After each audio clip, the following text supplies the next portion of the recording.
Okay, so in this tutorial what we're going to do is I'm going to show you how we simplify expressions, but not only just to simplify them, but by using what we know with our operations and properties to justify what we're doing.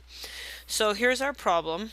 It's -7 times the quantity of x plus 2 plus 4x, and we're going to show that when we simplify this we end up with the expression -3x minus 14.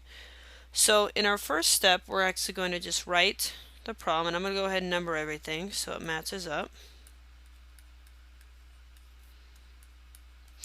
And in our book, really we leave this blank, but our reason is just the fact that this has been given to us. So we can go ahead and write that it's given. So now on to our second step. So now if we look at what we have here, if we look at our operations, we have multiplication and we have some addition here, but really our order of operations tells us we need to distribute because we can't add what's in parentheses here, so we're actually going to use the distributive property.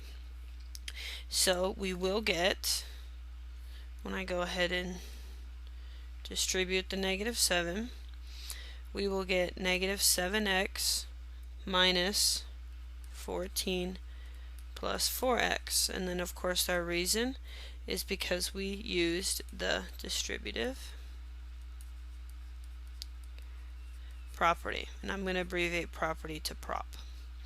Okay, so now that we've distributed, we can see that now we can actually tackle some of these problems around here. Now, I need to rearrange these two.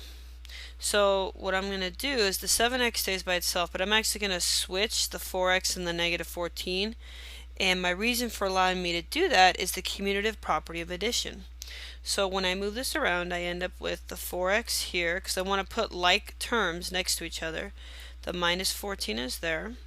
And again, my reason was the commutative property, we're going to abbreviate property, of addition. We're going to abbreviate addition. Now we can actually combine our like terms. And the only terms we can actually combine are the 7x and the 4x, excuse me, the -7x and the positive 4x. We can't do anything with this -14. So when we actually combine these two right here, we get -3x, and then we just have our constant -14 right there. And of course our justification is that we can combine like terms. And we can write that as our reason. That is perfectly fine.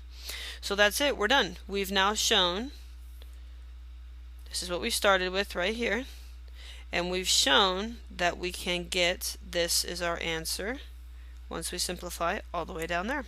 And that's it.